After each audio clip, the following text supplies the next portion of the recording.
नमस्कार जय Jagannath student Shakuntala tutorial को आपण मानक स्वागत। आमे पूर्व क्लास रे आलोचना करथिले चर्चा साहित्यर एमसीक्यू 71टा क्वेश्चन आलोचना सरथिला। आज 62 नंबर आलोचना करिबा। फर्स्ट क्वेश्चन हला सरहप्पा महाराष्ट्र अंचल को जाई केउ साधना करिथिले। सरहप्पा महाराष्ट्र अंचल को जाई केउ साधना करिथिले। ऑप्शन होची जोग साधना, काया साधना, शून्य साधना, महामुद्रा साधना। आंसर होची महामुद्रा साधना। सरहप्पा महाराष्ट्र अंचल को जाई महामुद्रा साधना करिथिले। चर्या गीतिकोश रे भूसुकुप्पांकर केतोटी गीतिका रहिछि। चर्या गीतिकोश रे भूसुकुप्पांकर 8टी गीतिका रहिछि। चर्या गीतिकोश रे भूसुकुप्पांकर केतोटी गीतिका रहिछि 8टी गीतिका रहिछि। चर्या गीतिकोशस्थ 1 और 29 संख्यक गीतिद्वय केउ सिद्धाचार्यंकर लुईपांक द्वारा रचित 1 और 29। चर्या गीतिकोश रे कान्हुपांक नाम रे केते गोटे गीतिका रहिछि। चर्या गीतिकोश रे कान्हुपांक नाम रे 13 गोटे गीतिका रहिछि, जाकी सबठारु अधिक गीतिका रचना करिसंती किए ना कान्हुपा रचना करिसंती। चर्या गीतिकोशस्थ 22, 32, 38 और 39 संख्यक गीतिका गुडी को केउ सिद्धाचार्यंक द्वारा रचना करा जायछि। सरहप्पांक द्वारा रचना करा जायछि 22, 32, 38 और 39। नेक्स्ट क्वेश्चन चर्या गीतिकोश रे सबरीपांक नाम रे केतोटी गीतिका रहिछि। चर्या गीतिकोश रे सबरीपांक नाम रे 2टी गीतिका रहिछि।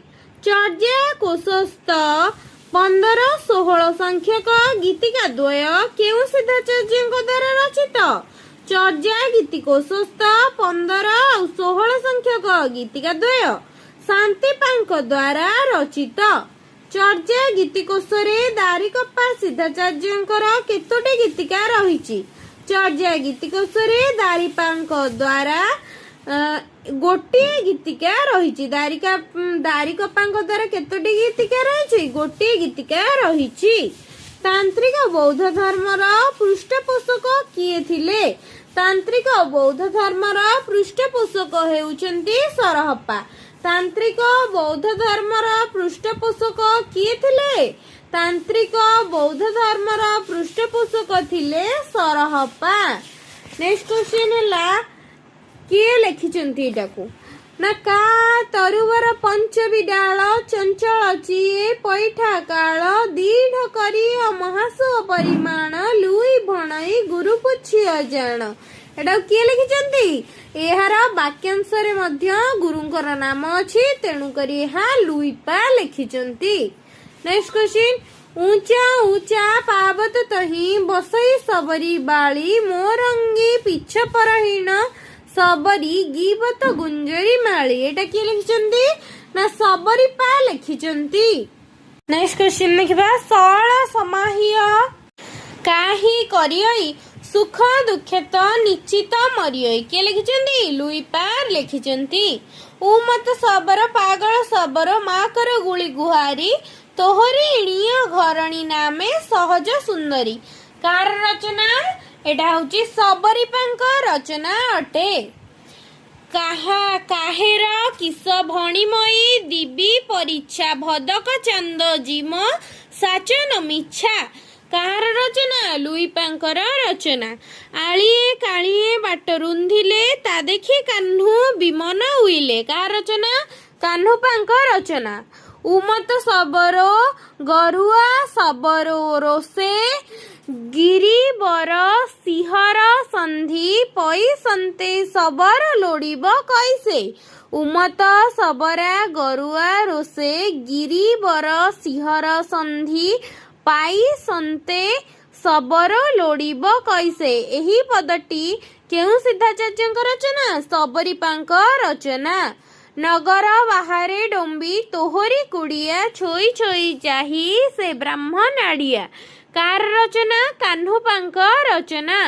ନାଦନ ବିନ୍ଦୁ ନରବୀନ ଶଶିମଣ୍ଡଳ ସିଅରାଅ ସାହାବେ ମୁକୁଳ ଉଜୁରେ ଛାଡ଼ିମା ଲେହୁର ବାଙ୍କ ନିଅଡ଼ି ବୋହିମା ଜାହୁର ଲାଙ୍କ। କାହାର ରଚନା? ସରହପାଙ୍କ ରଚନା। 100 ପଦୁମା 64 ପାଖୁଡ଼ି ତହିଁ ଚଢ଼ି ନାଚାଅ ଡୋମ୍ବି ବାପୁଡ଼ି। କାହାର ରଚନା? କାହ୍ନୁପାଙ୍କର ରଚନା ଅଟେ। ଭାବ ନ ହୋଇ ଅଭାବତା ଯାଇ ଅଇସ ସମ୍ବୋହେ କୋ ପତି ଆଇ। କାହାର ରଚନା? ଲୁଇପାଙ୍କ ରଚନା। ଭାବ ନ ହୋଇ ଅଭାବତା ଯାଇ ଅଇସ ସମ୍ବୋହେ କୋ ପତି ଆଇ। ନେକ୍ସଟ ଆସିଲା ଚୌକାଡ଼ି ଚଉକୋଡ଼ି ଭଣ୍ଡାର ମୋର ଲଇଆ ଶେଷ ଜୀବନ୍ତେ ମଇଲେ ନାହିଁ ବିଶେଷ। କାହାର ରଚନା? ଭୁସୁଗୁପାଙ୍କ ରଚନା ଅଟେ। ମାରିଆ ଶାଶୁ ନଣନ୍ଦ ଘରେ ଶାଳୀ ମା ମାରିଆ କାହ୍ନୁ ଭଇଲା କବାଳି। କାହାର ରଚନା? କାହ୍ନୁପାଙ୍କ ରଚନା। ଭୁସୁକୁ ଭଣଇ କଟ ରାଉତ ଭଣଇ କଟ ଶଳା ଏହି ସହାବ ଯାଇ ନ ଆବଇରା ତା ତହିଁ ଭାବା ଭାବ। ଭୁସୁକୁ ପ୍ରଥମରୁ ଲେଖା ହେଇଛି, ତେଣୁକରି ଏହା ଭୁସୁକୁପାଙ୍କର। ସହଜ ଶବ୍ଦଟିକୁ ବୌଦ୍ଧଗାନ ଦୋହାରେ ଏକ କାହା ସଦୃଶ ତ୍ରିଭୁବନରେ ପରିବ୍ୟାପ୍ତ ବୋଲି କୁହାଯାଇଛି। ସହଜ ଶବ୍ଦକୁ ମହାତରୁ ସହ ତୁଳନା କରାଯାଇ ବୌଦ୍ଧଗାନ ଓ ଦୋହାରେ ତ୍ରିଭୁବନରେ ପରିବ୍ୟାପ୍ତ ବୋଲି କୁହାଯାଇଅଛି। ଡକ୍ଟର ଖଗେଶ୍ୱର ମହାପାତ୍ର 25 ଗୋଟି ଗୀତିକାକୁ ନେଇ ଚର୍ଯ୍ୟ ଗୀତିକା ପୁସ୍ତକ କେତେ ମସିହାରେ ପ୍ରକାଶ କରିଥିଲେ?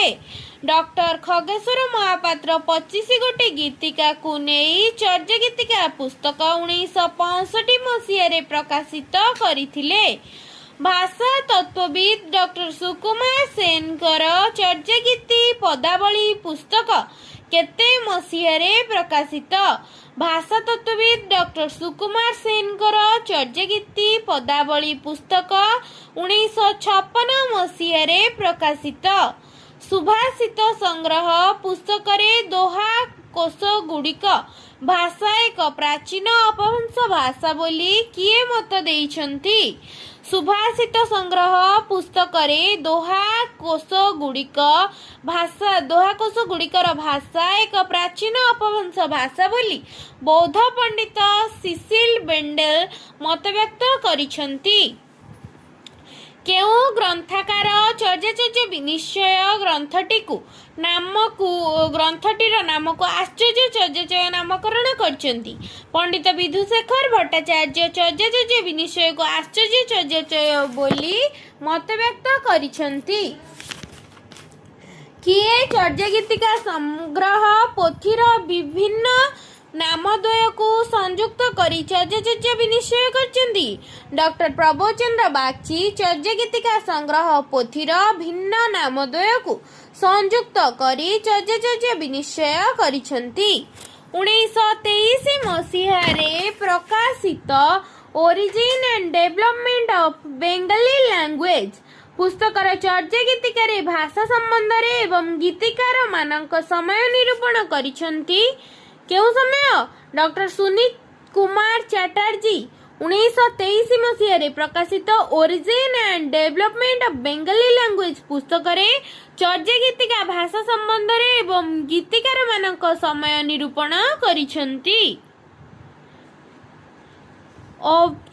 Obusor Religious Cautelas The Background of Bengali Literature 1946 An Introduction to Tantric Buddhism 1950 ଓ ବୌଦ୍ଧ ଧର୍ମ ଓ ଚର୍ଯ୍ୟଗୀତି 1964 ଗ୍ରନ୍ଥତ୍ରୟର ରଚୟିତା କିଏ? ଗ୍ରନ୍ଥତ୍ରୟର ରଚୟିତା ହେଉଛନ୍ତି doctor Shashibhushan Dasgupta. Obusor Religious Cautelas The Background of Bengali Literature An Introduction of Tantric Buddhism ଆଉ ଗୋଟେ ହେଲା ବୌଦ୍ଧ ଧର୍ମ ଓ ଚର୍ଯ୍ୟଗୀତିକା। ଏହି ତିନୋଟି ଗ୍ରନ୍ଥର ରଚୟିତା doctor Shashibhushan Dasgupta. Next question ଦେଖିବା। କୌଳ ଜ୍ଞାନ ନିର୍ଣ୍ଣୟ ତାନ୍ତ୍ରିକ ପୁସ୍ତକର ସ୍ରଷ୍ଟା କିଏ? କୌଳ ଜ୍ଞାନ ନିର୍ଣ୍ଣୟ ତାନ୍ତ୍ରିକ ପୁସ୍ତକର ସ୍ରଷ୍ଟା ଡକ୍ଟର ପ୍ରବୋଧ ଚନ୍ଦ୍ର ବାଗଚି। କୌଳ ଜ୍ଞାନ ନିର୍ଣ୍ଣୟ ତାନ୍ତ୍ରିକ ପୁସ୍ତକ। କୌଳ ଜ୍ଞାନ ନିର୍ଣ୍ଣୟ ତାନ୍ତ୍ରିକ ପୁସ୍ତକର ସ୍ରଷ୍ଟା ଡକ୍ଟର ପ୍ରବୋଧ ଚନ୍ଦ୍ର ବାଗଚି। କିଏ ବୁଦ୍ଧିଜିମ ଓଡିଶା 1958 ନାମକ ଗବେଷଣା ଗ୍ରନ୍ଥର ରଚୟିତା? ଡକ୍ଟର ନବୀନ କୁମାର ସାହୁ। ବୁଦ୍ଧିଜିମ ଇନ୍ ଓଡିଶା 1958 ନାମକ ଗବେଷଣା ଗ୍ରନ୍ଥର ରଚୟିତା। ଚର୍ଯ୍ୟାପଦର ଭାଷା କେଉଁ ପର୍ଯ୍ୟାୟର? ଚର୍ଯ୍ୟାପଦର ଭାଷା ପୂର୍ବୀ ଅପଭ୍ରଂଶ ପର୍ଯ୍ୟାୟର। ଚର୍ଯ୍ୟାପଦର ଭାଷା କେଉଁ ପର୍ଯ୍ୟାୟର? ଚର୍ଯ୍ୟାପଦର ଭାଷା ପୂର୍ବୀ ଅପଭ୍ରଂଶ ପର୍ଯ୍ୟାୟର। ବଜ୍ରଗୀତି କେଉଁ ଭାଷାରେ ରଚିତ? ବଜ୍ରଗୀତି ଅପଭ୍ରଂଶ ଭାଷାରେ ରଚିତ। ବଜ୍ରଗୀତି କେଉଁ ଭାଷାରେ ରଚିତ? ଅପଭ୍ରଂଶ ଭାଷାରେ ରଚିତ। ତାରାନାଥଙ୍କ ବିବରଣୀରୁ ସରହପ୍ପା କେଉଁ ଅଞ୍ଚଳର ଅଧିବାସୀ ବୋଲି ଜଣାଯାଏ? ତାରାନାଥଙ୍କ ବିବରଣୀରୁ ସରହପ୍ପା ଓଡ଼ିଶାର ଅଧିବାସୀ ବୋଲି ଜଣାଯାଇଥାଏ। ରାହୁଳ ଭଦ୍ର, ରାହୁଳ ସୂଚୀ, ସରୋଜ ବଜ୍ର ବା ପଦ୍ମବଜ୍ର ନାମରେ କିଏ ପରିଚିତ ଥିଲେ? ରାହୁଳ ଭଦ୍ର, ରାହୁଳ ସୂଚୀ, ସରୋଜ ବଜ୍ର, ପଦ୍ମବଜ୍ର ନାମରେ ସରହପ୍ପା ପରିଚିତ ଥିଲେ। ରୂପସ୍କନ୍ଧ, ବିଜ୍ଞାନ ସ୍କନ୍ଧ, ବେଦନା ସ୍କନ୍ଧ, ସଂଜ୍ଞା ସ୍କନ୍ଧ, ସଂସ୍କାର ସ୍କନ୍ଧ ଆଦି ପଞ୍ଚସ୍କନ୍ଧର ମିଳନ ଦ୍ୱାରା ସବୁ ଅନ୍ତର ବା ଆଭ୍ୟନ୍ତରିକ ବ୍ୟାପାର ନିଷ୍ପନ୍ନ ହୁଏ ବୋଲି କେଉଁମାନେ ସ୍ୱୀକାର କରିଛନ୍ତି? ରୂପସ୍କନ୍ଧ, ବିଜ୍ଞାନ ସ୍କନ୍ଧ, ବେଦ ସ୍କନ୍ଧ, ସଂଜ୍ଞା ସ୍କନ୍ଧ, ସଂସ୍କାର ସ୍କନ୍ଧ ଆଦି ପଞ୍ଚ ସ୍କନ୍ଧର ମିଳନ ଦ୍ୱାରା ସବୁ ଅନ୍ତର ବା ଆଭ୍ୟନ୍ତରିକ ବ୍ୟାପାର ନିଷ୍ପନ୍ନ ହୁଏ ବୋଲି ବୌଦ୍ଧ ମାନେ ସ୍ୱୀକାର କରିଛନ୍ତି। ପଣ୍ଡିତ ସୂର୍ଯ୍ୟନାରାୟଣ ଦାସ ଚର୍ଯ୍ୟ ବିନିଶ୍ଚୟ ଗ୍ରନ୍ଥରେ ଥିବା ଗାନ ଓ ଦୋହା ଗୁଡ଼ିକର ରଚନାର ସମୟ କେତେ ବୋଲି ଉଲ୍ଲେଖ କରିଛନ୍ତି? ପଣ୍ଡିତ ସୂର୍ଯ୍ୟନାରାୟଣ ଦାସଙ୍କ ଚର୍ଯ୍ୟ ବିନିଶ୍ଚୟ ଗ୍ରନ୍ଥରେ ଥିବା ଗାନ ଓ ଦୋହା ଗୁଡ଼ିକର ରଚନା ଖ୍ରୀଷ୍ଟୀୟ ସପ୍ତମରୁ ତ୍ରୟୋଦଶ ଶତାବ୍ଦୀ ପର୍ଯ୍ୟନ୍ତ ବୋଲି ଉଲ୍ଲେଖ କରାଯାଇଅଛି। ପାକ୍ ସାମ୍ ଜୋନ୍ ଜାଙ୍ଗ୍ ଗ୍ରନ୍ଥ ଅନୁସାରେ ସରହପ୍ପା ପୂର୍ବାଞ୍ଚଳରେ ରାଗି ନାମକ ସ୍ଥାନରେ ଜନ୍ମଗ୍ରହଣ କରିଥିଲେ। ଏହି ସ୍ଥାନର ଆଧୁନିକ ନାମ କ'ଣ? ଏହି ସ୍ଥାନର ଆଧୁନିକ ନାମ ହେଉଛି ରାଣୀପୁର ବା ଝରିଆଲ। Next question, Mahapandit Rahul Sankrityayan. ମହାପଣ୍ଡିତ ରାହୁଳ ସଂସ୍କୃତାୟନ କାହାକୁ ରାଜା ଧର୍ମପାଳ 779 ରୁ 809 ଖ୍ରୀଷ୍ଟାବ୍ଦ ସମସାମୟିକ ଭାବରେ ଗ୍ରହଣ କରିଛନ୍ତି? ମହାପଣ୍ଡିତ ରାହୁଳ ସଂସ୍କୃତାୟନ ସବରୀପାଙ୍କୁ ବା ରାଜା ଧର୍ମପାଳ ମହାପଣ୍ଡିତ ରାହୁଳ ସଂସ୍କୃତାୟନ ସବରୀପା ରାଜା ଧର୍ମପାଳଙ୍କ ସମସାମୟିକ ଭାବରେ ଗ୍ରହଣ କରିଛନ୍ତି। କେଉଁ ମହାପଣ୍ଡିତ ଲୁଇପାଙ୍କୁ 769 ରୁ 809 ଖ୍ରୀଷ୍ଟାବ୍ଦରେ ଖ୍ୟାତି ଅର୍ଜନ କରିଥିଲେ ବୋଲି କହିଛନ୍ତି?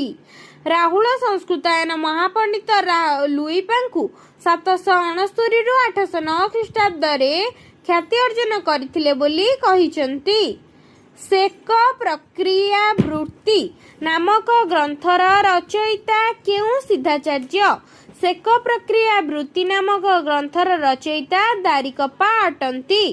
ଅଧ୍ୟାପକ Jayakant Mishra history of Mithali literature ଗ୍ରନ୍ଥରେ ଚର୍ଯ୍ୟଗୀତିକାର ଭାଷା କେଉଁ ନିକଟବର୍ତ୍ତୀ ବୋଲି କହିଛନ୍ତି? ଅଧ୍ୟାପକ Jayakant Mishra history of Maithili literature ଗ୍ରନ୍ଥରେ ଚର୍ଯ୍ୟଗୀତିକାର ଭାଷା ମୈଥିଳି ଭାଷାର ନିକଟବର୍ତ୍ତୀ ବୋଲି କହିଛନ୍ତି। କିଏ ଚର୍ଯ୍ୟାର ଭାଷାକୁ ହିନ୍ଦୀର ଆଦି ରୂପ ବୋଲି କହିଛନ୍ତି? ପଣ୍ଡିତ ରାହୁଳ ସଂସ୍କୃତାୟନ ଚର୍ଯ୍ୟାର ଭାଷାକୁ ହିନ୍ଦୀର ଆଦି ରୂପ ବୋଲି କହିଛନ୍ତି। ଡକ୍ଟର ହେମ ବଡୁଆ ଓ ଗବେଷକ ଶ୍ରୀ ଡିମ୍ବେଶ୍ୱର ନିୟୋଗୀ ପ୍ରମାଣ ବଳରେ ଚର୍ଯ୍ୟାକୁ କେଉଁ ଭାଷାର ନିକଟବର୍ତ୍ତୀ ବୋଲି କହିଛନ୍ତି? ଡକ୍ଟର ହେମ ବଡୁଆ ଓ ଗବେଷକ ଡିମ୍ବେଶ୍ୱର ନିୟୋଗୀ ପ୍ରମାଣ ବଳରେ ଚର୍ଯ୍ୟାକୁ ଆସାମୀ ଭାଷାର ନିକଟବର୍ତ୍ତୀ ବୋଲି କହିଛନ୍ତି। ଶ୍ରୀ ଶଶିଭୂଷଣ ରାୟ, ପଣ୍ଡିତ ବିନାୟକ ମିଶ୍ର, ଡକ୍ଟର କରୁଣାକର କର ଏବଂ ଡକ୍ଟର ବଂଶୀଧର ମହାନ୍ତି ପ୍ରମୁଖ କେଉଁ ଭାଷାକୁ ବୌଦ୍ଧଗାନ ଓ ଦୋହାର ଭାଷାର ଅଧିକ ନିକଟବର୍ତ୍ତୀ ବୋଲି କହିଛନ୍ତି? ଓଡ଼ିଆ ଭାଷାର ଅଧିକ ନିକଟବର୍ତ୍ତୀ ବୋଲି କହିଛନ୍ତି। ଚର୍ଯ୍ୟାର ସଂସ୍କୃତ ଟୀକାକାର ମୁନି ଦତ୍ତ ଚର୍ଯ୍ୟା ଗୀତିକାର ଭାଷାକୁ କେଉଁ ଭାଷା ବୋଲି କହିଛନ୍ତି? ଚର୍ଯ୍ୟାର ସଂସ୍କୃତ ଟୀକାକାର ମୁନି ଦତ୍ତ ଚର୍ଯ୍ୟା ଗୀତିକାର ଭାଷାକୁ ପ୍ରାକୃତ ଭାଷା ବୋଲି କହିଛନ୍ତି। ପାକ୍ସାମ୍ ଜୋନ୍ଜାଙ୍ଗ ଗ୍ରନ୍ଥ ଅନୁସାରେ କେଉଁ ସିଦ୍ଧାଚାର୍ଯ୍ୟ ଉଡିୟମାନ ପ୍ରଦେଶରେ ଏକ ମତ୍ସ୍ୟଜୀବୀ କୂଳରେ ଜନ୍ମଗ୍ରହଣ କରିଥିଲେ? ଲୁଇପା। ପାକ୍ସାମ୍ ଜୋନ୍ଜାଙ୍ଗ ଗ୍ରନ୍ଥରେ ଲୁଇପା ସିଦ୍ଧାଚାର୍ଯ୍ୟ ଉଡିୟମାନ ପ୍ରଦେଶରେ ଏକ ମତ୍ସ୍ୟଜୀବୀ କୂଳରେ ଜନ୍ମଗ୍ରହଣ କରିଥିଲେ ବୋଲି ଉଲ୍ଲେଖ ଅଛି। ନେପାଳ ଓ ତିବ୍ବତର ସିଦ୍ଧ ପରମ୍ପରାରେ କେଉଁ ସିଦ୍ଧ ଆଦି ସିଦ୍ଧ ରୂପେ ପରିଚିତ? ନେପାଳ ଓ ତିବ୍ବତର ସିଦ୍ଧ ପରମ୍ପରାରେ ଲୁଇପା ଆଦି ସିଦ୍ଧ ଭାବରେ ପରିଚିତ। ତେବେ ଆଜିର ଭିଡ଼ିଓରେ ଆମେ ଆଲୋଚନା କଲେ ଚର୍ଯ୍ୟା ସାହିତ୍ୟ ସମ୍ପର୍କରେ। ନେକ୍ସଟ କ୍ଲାସରେ ମାଦଳା ପାଞ୍ଜି ସମ୍ପର୍କରେ ଆଲୋଚନା କରିବା। ଯଦି ଭିଡ଼ିଓଟି ଭଲ ଲାଗିଥାଏ ଲାଇକ୍ ସେୟାର ସବସ୍କ୍ରାଇବ୍ କରିବେ ଏବଂ କମେଣ୍ଟ ମାଧ୍ୟମରେ ଜଣାଇବେ ଭିଡ଼ିଓଟି କିପରି ଲାଗିଲା ଏବଂ ଯେଉଁଠି ବି ଡାଉଟ୍ ହେଉଛି କମେଣ୍ଟ ମାଧ୍ୟମରେ ଜଣାଇବେ।